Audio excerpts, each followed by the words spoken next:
শরীর, আর আমার শরীর যদি পোকায়ও খায় তা আলহামদুলিল্লাহ, আমার শরীর পোকায় খাক, অন্তত পক্ষে আমার ওই কাষ্টের ভিতরে দিয়ে, আমার মাথার উপরে বাঁশ দিয়ে বাড়ি দিয়ে দিয়ে আমার মাথাটা আগুনের মধ্যে দিয়ে ওইভাবে ফাটাবে না। তারপরে হচ্ছে ওরকম মানে কি বলবো, ওই ভয়ঙ্কর যে আমার শরীর পুরাচ্ছে, শরীর থেকে তেল বেয়ে বেয়ে বেয়ে বেয়ে পড়তেছে, মাথার গিলু গলে গলে গলে গলে পড়তেছে, ওরকম তো হবে না, আল্লাহ মাফ করুক। আমার শরীর তাও পোকায় খাক, তাও হলো। আমি আমি যতটুকু গোনা করব, আমার গোনার তো আমার তো হবে, আমার শাস্তি হবে না? অবশ্যই হবে। আপনারা তো বিশ্বাসই করেন না, আপনারা তো আপনাদের শাস্তি আছে কি না আছে আপনারা তো এটাই বিশ্বাস করেন না। সব থেকে বড় শিরিক করতেছেন, এর থেকে আর কি আছে? অন্তত পক্ষে আমি আল্লাহর কাছে এটা তো শুকরিয়া করি, আল্লাহ আমি শিরিক করে মরতেছি না।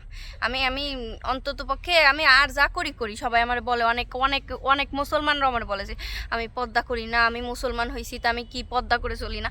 আমি যতটুকু সম্ভব আমার দিক থেকে আমি যতটুকু পারি আমি সবসময় নিজেরা সেফ রেখে চলার চেষ্টা করি। আমার ফ্যামিলির সম্পূর্ণ দায়িত্বটা আমার পুরো ফ্যামিলিটাকে আমার দেখা লাগে। আমাদের কিছু নাই, আলহামদুলিল্লাহ নাই, আমাদের কোনো আফসোস নাই, কিন্তু আমাদের তো আমার ফ্যামিলিটার তো খাওয়া তো লাগে, কেউ তো এসে খাবার তো দিয়ে যায় না, দিয়ে যান বলেন যান না।